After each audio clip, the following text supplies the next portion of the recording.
Bom dia, estamos começando mais um Infra em Pauta, seu programa semanal de infraestrutura.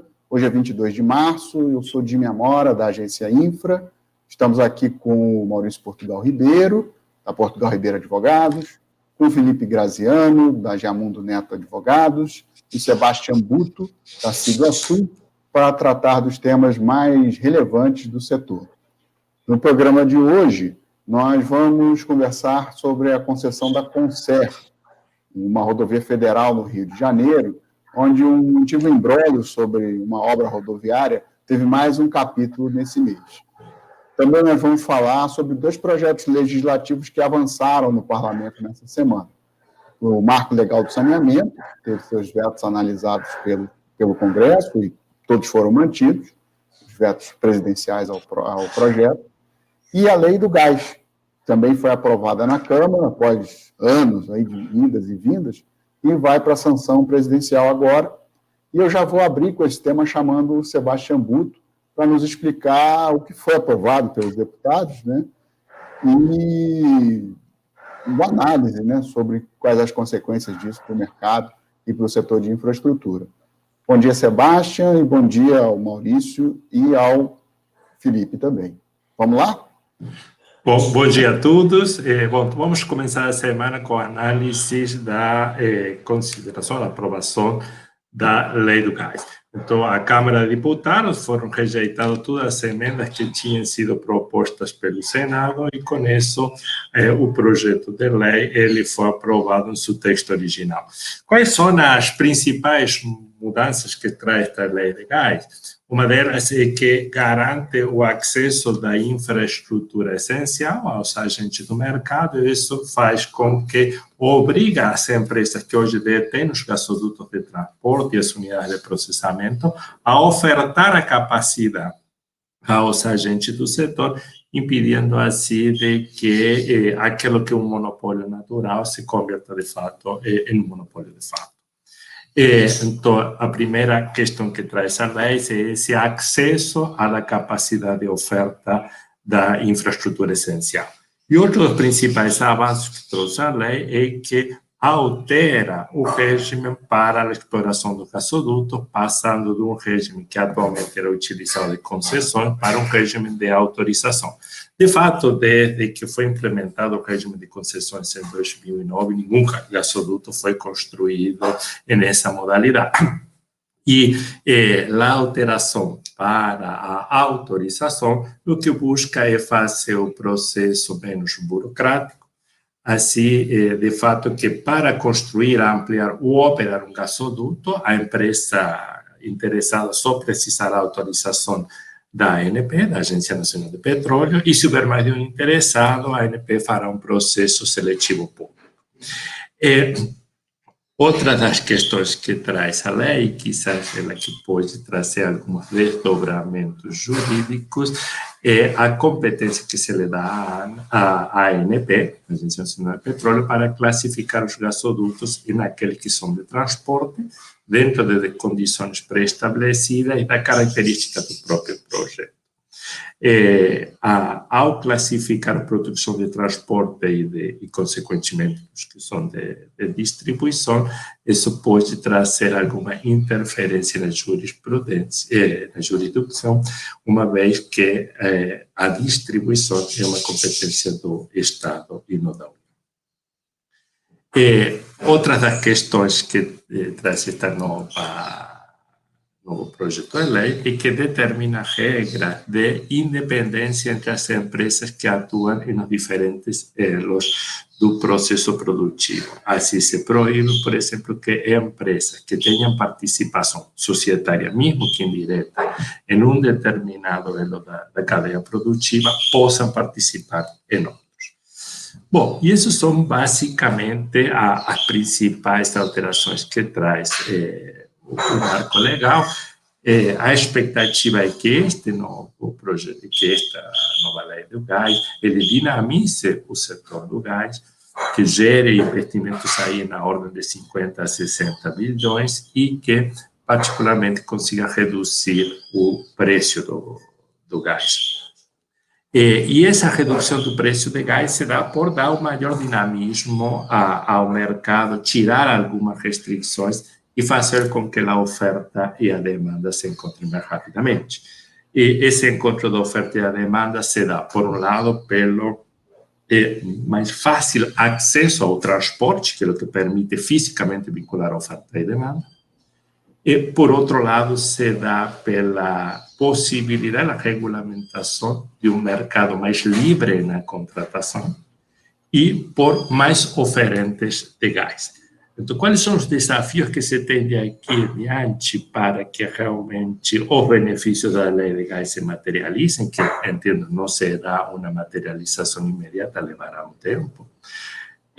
Por um lado, que há essa possibilidade da livre contratação dos mercados, isso é uma competência que tem que ser regulada pelas agências estaduais, pelo Estado agora, pelos estados que ficam agora com a missão de adaptar a regulação da distribuição do gás para permitir essa liberalização, esse mercado livre, que se chama de livre contratação, entre os grandes consumidores e os produtores e o transporte.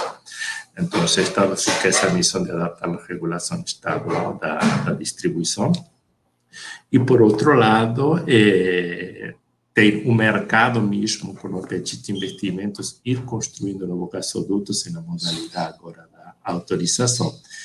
E a expectativa de que novos oferentes venham a partir da perda de protagonismo da Petrobras, através daquilo que está previsto no termo de compromisso assinado entre a estatal e o CAD em 2019, onde a Petrobras vai perdendo participação no mercado do gás. Sebastião, essa semana, logo após a aprovação, César Matos, que foi secretário da SEAI, do Ministério da Economia, e trata muito da área de concorrência, escreveu um artigo falando que, enfim, a aprovação é um avanço, de fato, mas que na questão da concorrencial, não vai dar para esperar que as coisas aconteçam só porque a lei foi aprovada. Você vai precisar de ações efetivas para que se tenha, de fato, uma concorrência. Aí eu acho que você pode falar um pouco sobre isso, porque é um mercado de característica monopolística e ele, de fato, é monopolizado hoje, ainda mesmo com todas as ações que têm sido feitas na última década aí, em relação ao tema. Sim, para que realmente o benefício da lei de gás se traduza em reduções de preço e aumento da oferta, você precisa encontrar a oferta e a demanda para reduzir o preço do gás. Hoje, o gás aqui é um subproduto da exploração do petróleo. E parte do gás hoje ou é queimado ou é reinjetado porque não consegue chegar à demanda. Ou porque falta infraestrutura de transporte ou porque falta uma demanda a preços competitivos. Então, a primeira questão é possibilitar a comercializadoras, os importadores de gás, aqueles que possam fazer as pontas entre as partes, é importante para a dinamização do mercado, assim como a construção dos gasodutos que permitam realmente abaratar o custo do transporte. Então, a lei não vai ser milagrosa em trazer resultados imediatos. Se estão tirando algumas das travas que se tem para que o mercado flua. Mas ele vai depender, como falamos, da regulamentação dos estados para a liberalização, esse possível dinamismo na contratação que se teria entre demandante e oferente, que precisa da regulação dos estados, precisa realmente de algumas regulamentações da ANP para o uso dos gasodutos, tá? Para o acesso aos gasodutos, e precisa o dinamismo dos investimentos para a construção desses gasodutos. Então, e entrar novos players na oferta para dinamizar esse mercado. A lei sozinha vai facilitar, mas não vai fazer milagres, e os resultados sentido levarão um prazo. Ok. O Maurício tem algum comentário sobre o tema? Não, faço Okay. preferência ao Sebastião. Bom, então agora é esperar aí a sanção da presidencial, né, que deve acontecer nos próximos dias, ver se vamos ter algum veto da presidência e depois acompanhar como é que está se desenrolando esse processo de abertura do mercado de gás, né, e se a gente efetivamente consegue ter aí um recurso mais barato, né, e a gente parar de jogar dinheiro fora, reinjetando uma quantidade, segundo o número que vi essa semana, praticamente todo o consumo de gás do país é reinjetado nas plataformas de exploração do pré-sal. É muito desperdício. Enfim, vamos então para o assunto agora é a Concer. A Concer, eu vou explicar rapidamente, é uma concessionária de rodovias da primeira etapa do processo de concessão rodoviário federais, lá de 1995. O contrato dela acabou esse mês, de março, mas eles conseguiram se manter na operação, mesmo contra uma decisão do governo, por causa de vários embrólios que essa concessão tem ao longo do tempo. Um deles é de uma obra na nova subida, chamada Nova Subida da Serra, que necessitou de um aditivo ao contrato, né? E esse aditivo se tornou aí um problema administrativo, judicial, enfim, todo tipo de problema que se possa ter. O Maurício vai entrar e vai explicar um pouco agora o que aconteceu nesse mês, que foi uma perícia judicial, foi pronta, demonstrando quanto que efetivamente a obra custou e quanto que a empresa já pagou, já executou dessa obra, né? E o Maurício vai falar um pouco, explicar um pouco por que essa perícia teve que ser feita e as consequências dela aí para a concessão da Concer e outras também. Vamos lá, Maurício, vou te dar 2 minutos, pode? Tá? Vou tentar. Então vá. Primeiro, assim, esse é um dos casos mais emblemáticos em relação à atuação de órgãos de controle em contratos regulados, em contratos submetidos à regulação de agências reguladoras. E envolve diversos processos administrativos e diversos processos judiciais. Eu vou tentar dar um resumo para quem não tem contato com o caso, e por isso eu não vou ficar apontando cada um dos processos, eu vou tentar resumir os fatos e tentar apontar o que é que tem de importante no que aconteceu nesta semana, que foi essa divulgação, né, da perícia nessa ação de produção antecipada de provas. Vamos lá. Trata-se, como o Jimmy falou, de um contrato de concessão de rodovia da primeira etapa da NTT, portanto, celebrado no final dos anos 90, e que terminaria este ano, né? Este contrato tinha uma cláusula que previa que era obrigação do concessionário construir a nova subida da serra, né, que é a duplicação, na verdade, a nova subida da serra é a duplicação do trecho da subida da Serra de Petrópolis, da BR-040. Né. Na época, não se tinha, quando se fez a concessão, não se tinha projetos detalhados sobre isso. E sabia-se que a construção dessa duplicação iria certamente demorar, não seria feito possivelmente no princípio do contrato. Então, o que é que se fez? O que é que se colocou no contrato? Se fez uma estimativa do valor dessa obra, tá? Que a preços da época, que é de 1995, né? O ano de referência dos preços do contrato é 1995. Na época, era 80 milhões de reais. Né? Se fez uma estimativa disso, estimativa muito paramétrica, porque o projeto que tinha era muito pouco detalhado, né? E se exigiu que cada concessionário que entrasse na licitação previsse no seu plano de negócios esse valor de 80 milhões como verba a ser empregada na duplicação desse trecho, né? Trecho em serra, complicado, né?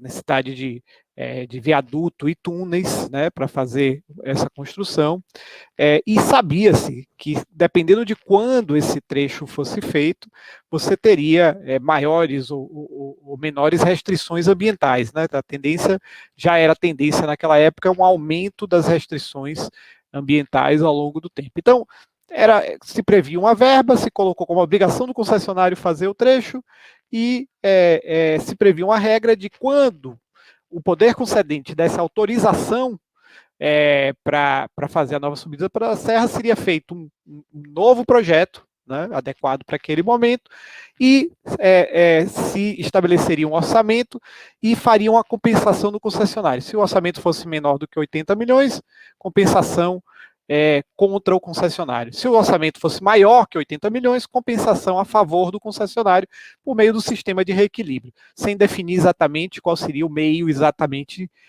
de se fazer o reequilíbrio, né? Aumento de tarifa, prazo, etc. Qualquer um dos meios previstos no contrato.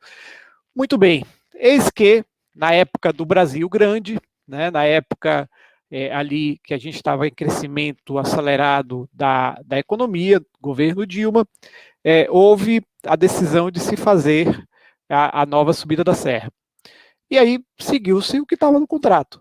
Pediu-se ao concessionário para fazer um orçamento, ele o fez, e naquela época a política do governo, o ministro na época era César Borges, e estávamos no governo Dilma, a política do governo era nessas inclusões de novos investimentos em concessões rodoviárias, né, não se fazer por prazo, né, por aumento de prazo. As compensações não serem por aumento de prazo, serem por pagamento público, né?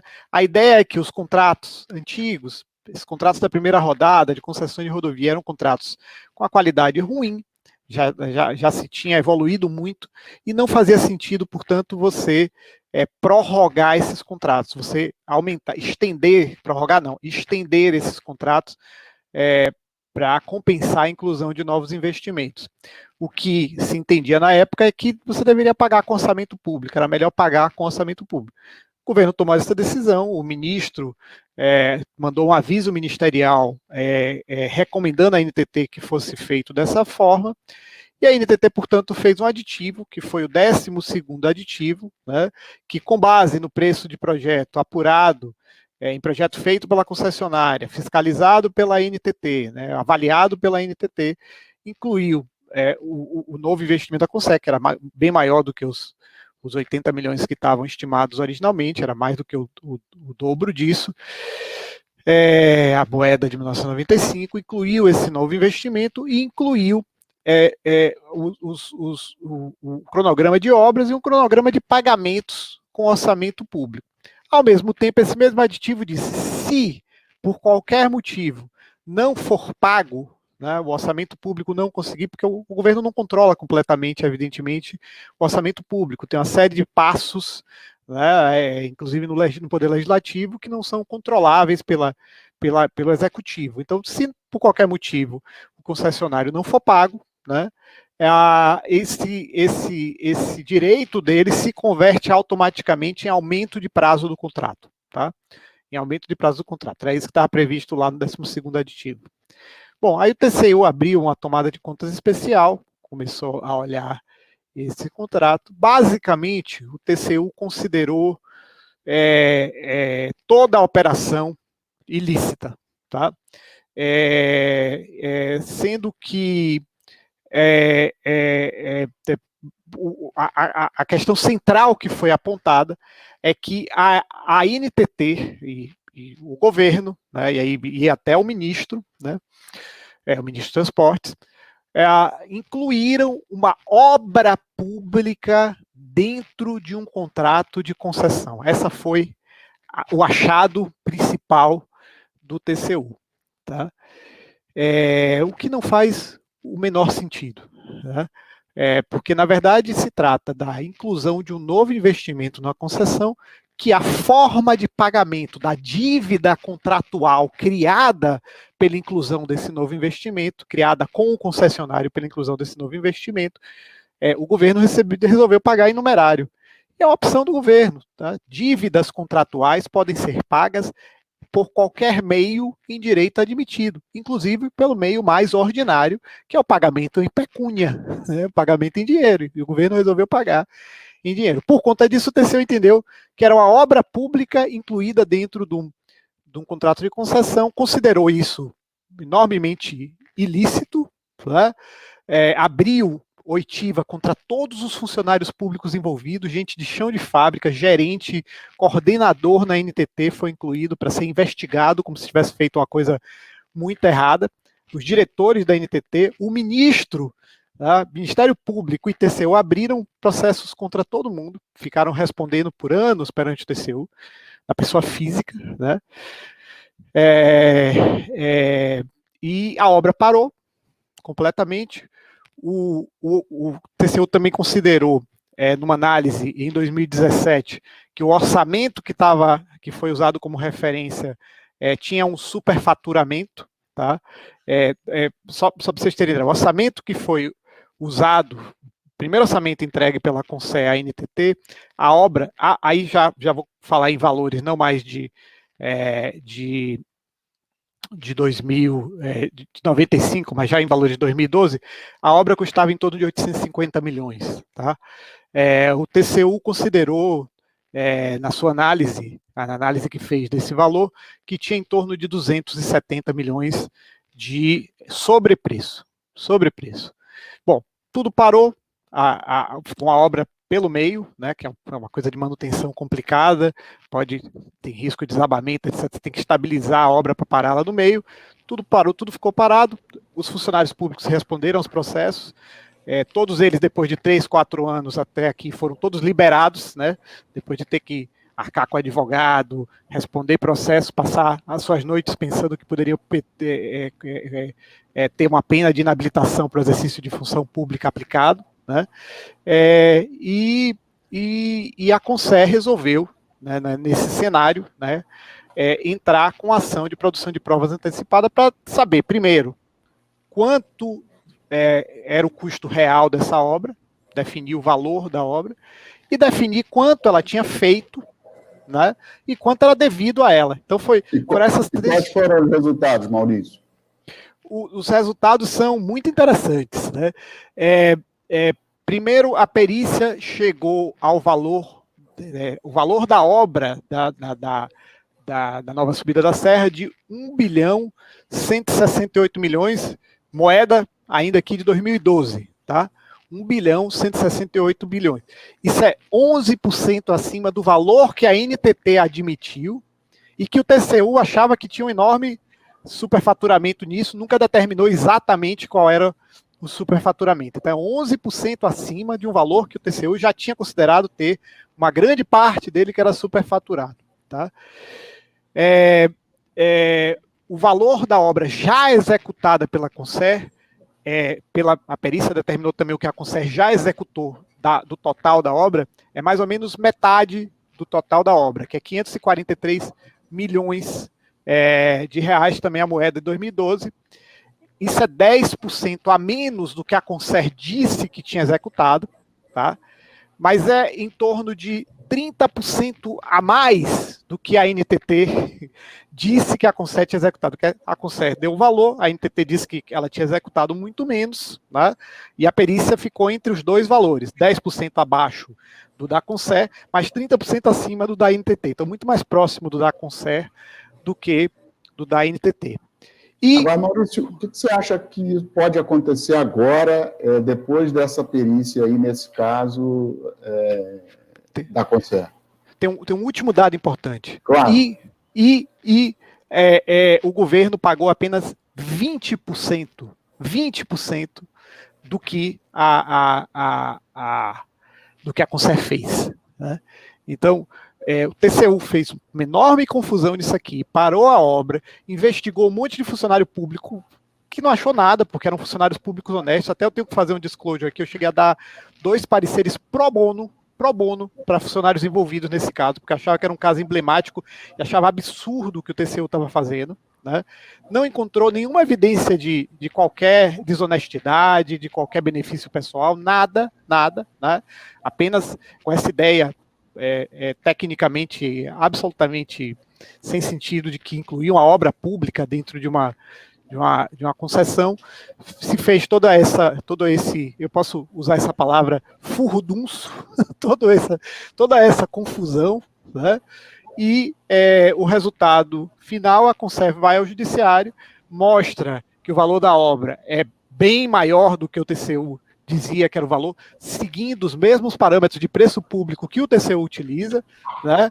E que quem está devedor é o governo, e eu acho que o resultado disso, Jimmy, olhando como se comportou o judiciário nos processos até aqui da Conserve, é que a Conserve vai conseguir um reequilíbrio por prazo, vai conseguir sentar nesse contrato até que ela seja paga por prazo, por consequência da realização dessa obra. Eu acho que a tendência é essa, olhando os processos, ainda que, quando a gente olhe como tem se comportado o nosso Poder Judiciário em relação a estes casos, em geral, não o caso da Conserve, a tendência do Poder Judiciário é que, quando termina o prazo do contrato, o concessionário não tenha direito à extensão de prazo do contrato. A extensão de prazo do contrato para pagamento de desequilíbrio é uma opção do poder público, em regra, né? É assim que o judiciário entende.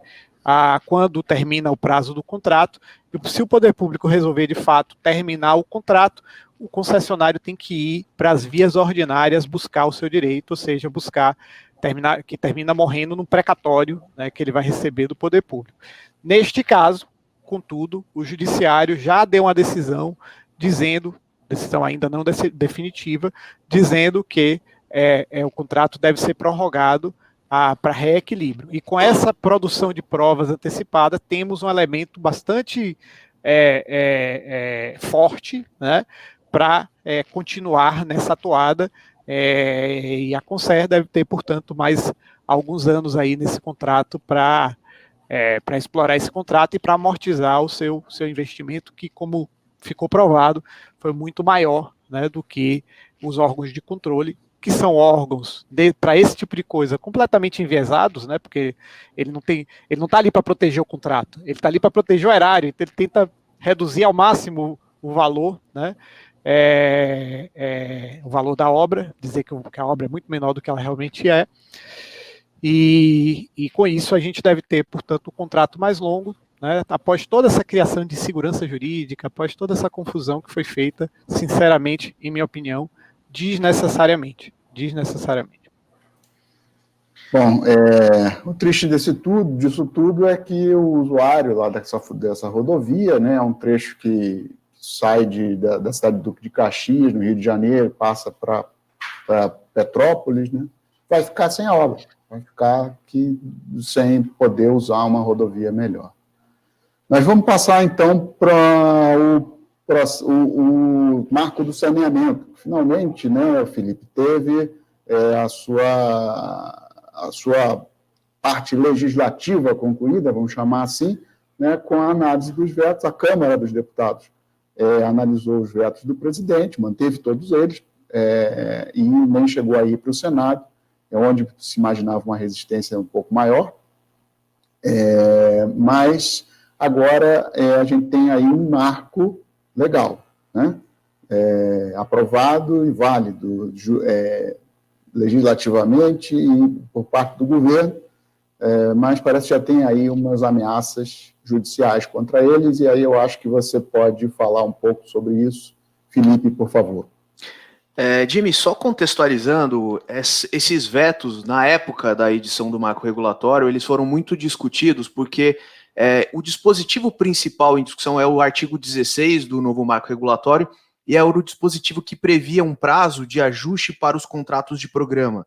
Havia uma janela em que as companhias estaduais poderiam, inclusive, celebrar novos contratos e regularizar os existentes, com dispensa de licitação ainda, né, num período sem aplicação das novas regras. Isso iria até 2022. E havia um acordo para aprovação, porque havia uma resistência evidentemente forte do do Legislativo em simplesmente extinguir esse contrato de programa como ele estava previsto, né, como ele existia. Então haveria uma janela de regularização para que as companhias estaduais pudessem estabilizar os seus contratos e estarem melhor preparadas para esse novo cenário advindo do marco regulatório. E com os vetos, isso gerou uma discussão muito grande, porque houve uma frustração desse acordo.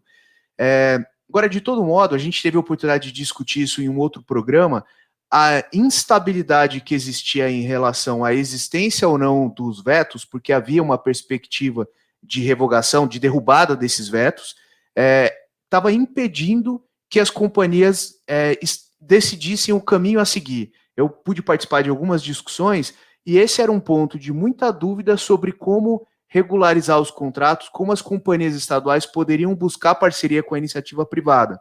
Se através dos contratos existentes, elas poderiam considerar a inclusão de novos na regionalização, ou seja, essa instabilidade que a gente teve por mais de um ano, ela gerou um atraso muito grande na celebração de novos ajustes, qualquer que seja o cenário. Então, acho que agora, com a estabilização que a gente teve, boa ou ruim, os novos negócios vão poder ser tabulados, porque você tem já um cenário definido. Então, isso é muito positivo. Inclusive, a gente teve recentemente, ontem, na verdade, o governador do Rio Grande do Sul divulgando, talvez já como um primeiro desdobramento dessa estabilização, a sua decisão em fazer um IPO na companhia, na Corsan, justamente porque no discurso que ele colocou para os eleitores, para o mercado como um todo, para a regularização desses contratos, né, na discussão de reajuste desses contratos para as metas fixadas no novo marco regulatório, ele certamente vai precisar de dinheiro novo para fazer frente aos investimentos, coisa que hoje ele não tem. Então, houve essa decisão política de fazer um IPO na Corsan. Acho que a gente, nos próximos dias, certamente teremos notícias de outros ajustes que devem ser engendrados nesse novo ambiente regulatório. Maurício e Sebastião, esse atraso de algum... o segundo ministro com quem conversei, o ministro do Desenvolvimento Regional, ele falou que isso vai... que agora, a partir da aprovação, né, do marco, vamos chamar assim, ele vai soltar o decreto chamado decreto de capacidade, que diz que vai dizer quais as empresas, né, teriam a capacidade financeira para determinar para quantos, enfim, projetos elas venham a pegar, ou a limitar a quantidade de projetos que cada empresa pode pegar. E aí, segundo ele, é um sarrafo que vai ser estabelecido, segundo ele, mais de 10 empresas estaduais não vão ter capacidade para novos contratos. E aí eu queria que vocês falassem um pouco sobre isso, quer dizer, como é que vai ficar esse mercado aí a partir da decisão, né, que vier a ser tomada no decreto. Exato, Jimmy. Tem a previsão no marco regulatório de que, como um requisito para as companhias estaduais manterem os contratos existentes, elas precisam demonstrar capacidade econômica para fazer frente aos investimentos, tendo em vista as novas metas que foram fixadas em nível federal. E isso está pendente de regulamentação, era um dos aspectos que estavam travados em função da dúvida sobre a manutenção ou não dos vetos, e se espera que agora isso seja regulamentado.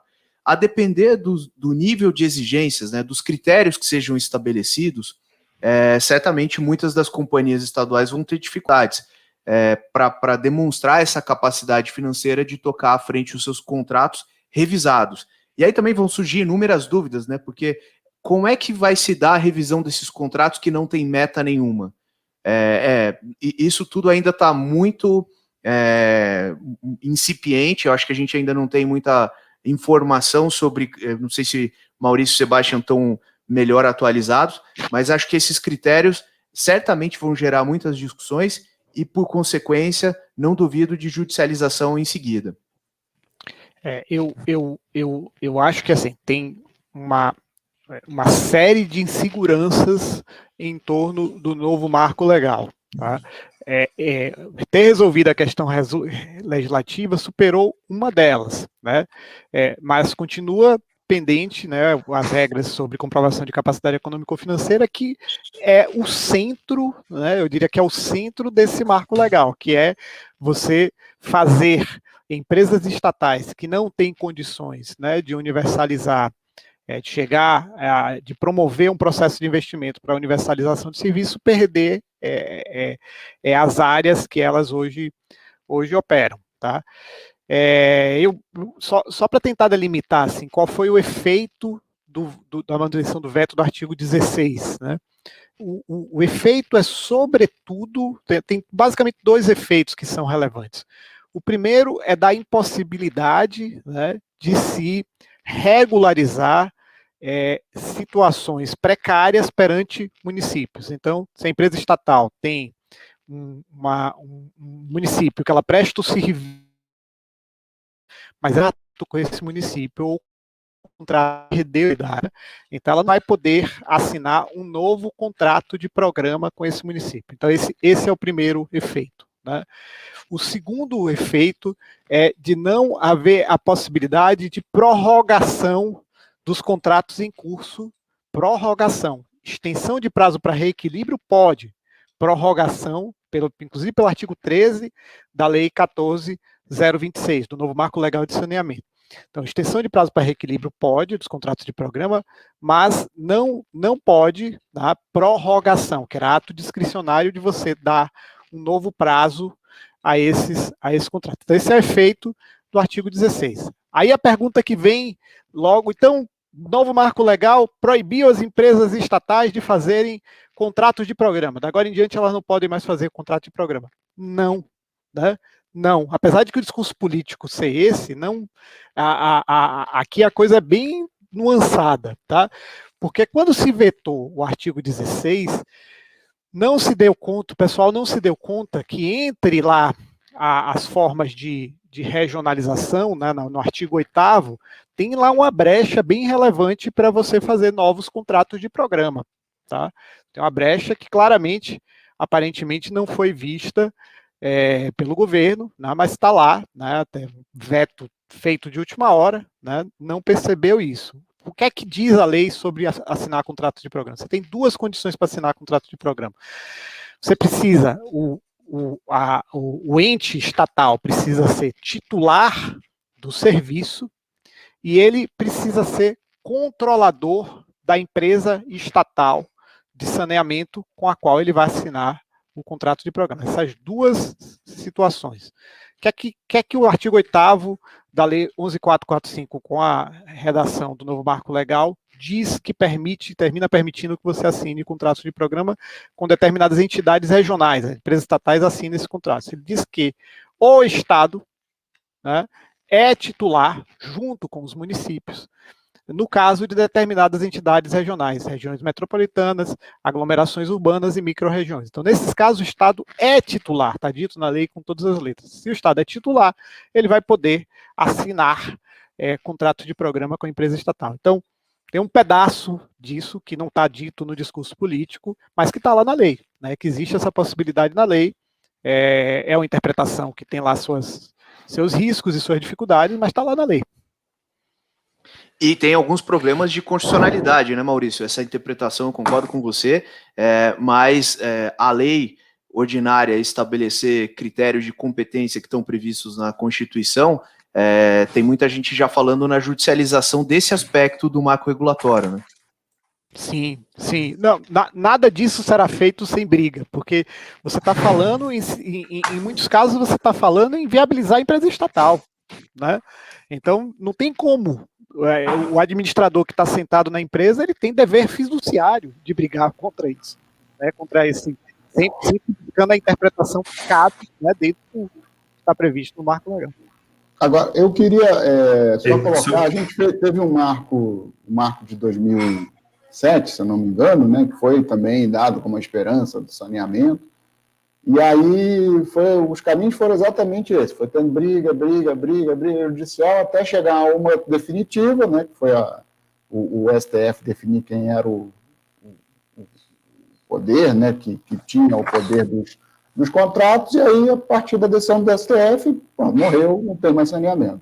E aí a gente foi nesse ritmo ruim que a gente tem. A gente vai ter que esperar isso tudo de novo?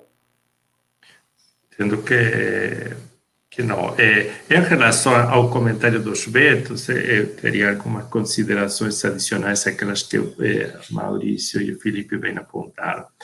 Então, acho que houve uma demora na apreciação dos vetos, tá? Já se passaram 8 meses desde a aprovação da lei.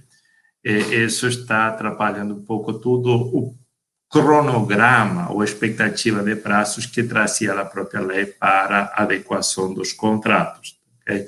A lei estabelece que os contratos precisarão ser adequados até 31 de março de 2022, seja nele contrato de programa ou de concessão, mas prioritariamente são os contratos de programa que precisam ser adequados para trazer as novas metas, demonstrar a capacidade de pagamento e ficar aderente aos planos regionais e refletir a regionalização. Então, se consumiram 8 meses de um prazo que já era exíguo para toda essa adequação.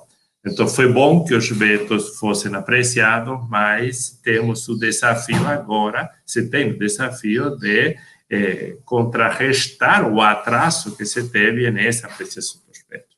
Por outro lado, temos um atraso no decreto regulamentar que cria ou define os critérios para se mostrar a capacidade de pagamento, que era 90 dias depois da promulgação da lei, ainda não saiu.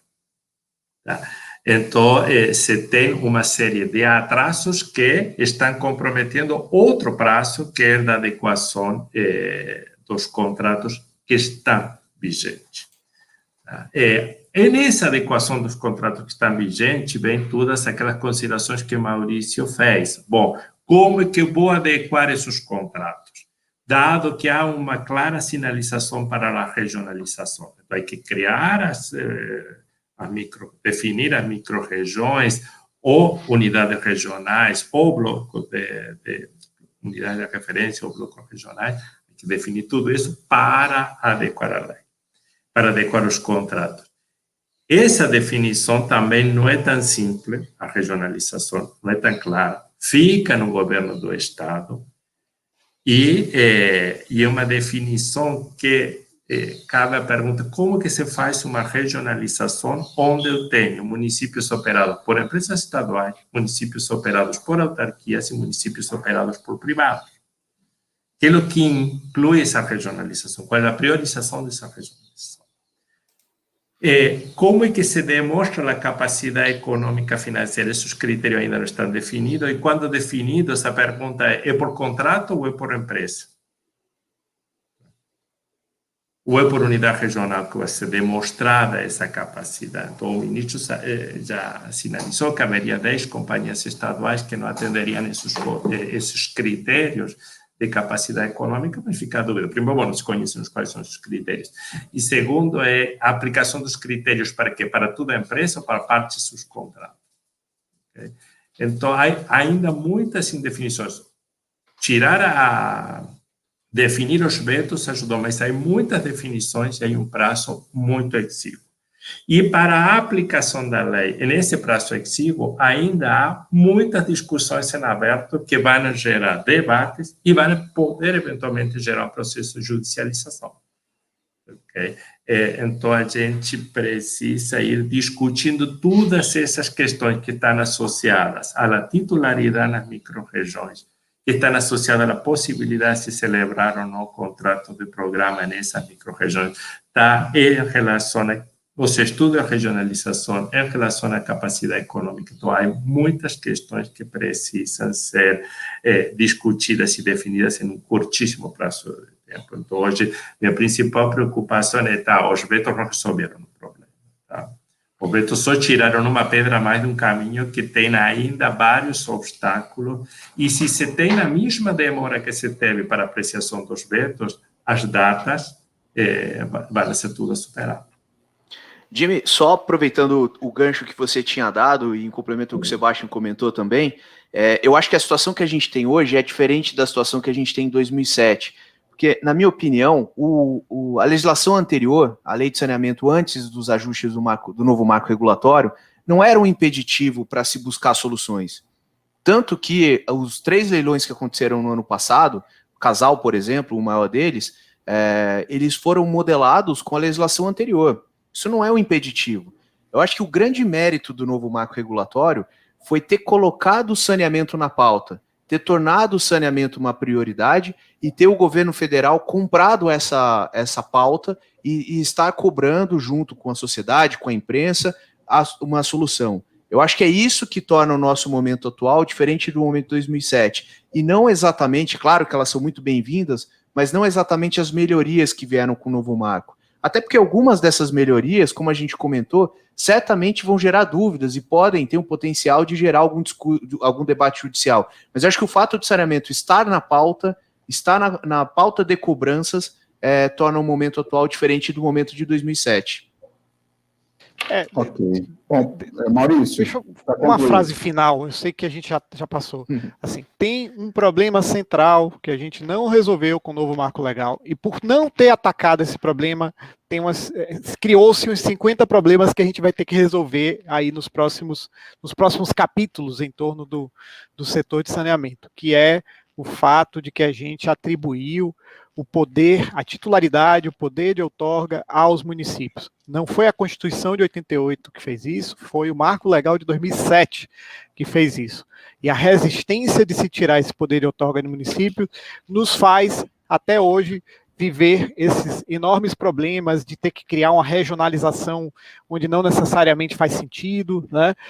Então a gente está aqui lidando com os problemas que a gente mesmo criou por ter dado titularidade do serviço aos municípios em 2007, tá? Então, é bom que a gente marque isso, porque quando se começou a discutir o novo marco legal, minha proposta foi, tem que tirar a titularidade dos municípios, coloca a titularidade federal, faz um plano de outorgas que você use como referência a bacia hidrográfica e vamos fazer grandes concessões de saneamento nesse país, para tentar chegar à universalização como se chegou no setor de energia, né, usando as capacidades da União. E se reputou que politicamente isso era inviável, mas tecnicamente eu não tenho a menor dúvida que era a melhor solução. Bom, então, finalizamos aí mais um Infra em Pauta, né, com os 3 temas: saneamento, concessão da Concer, lei do gás. Semana que vem estaremos aqui de novo. Marque aí o nosso canal no seu aplicativo de podcasts ou no YouTube. E, enfim, desejamos uma boa semana a todos e até a próxima.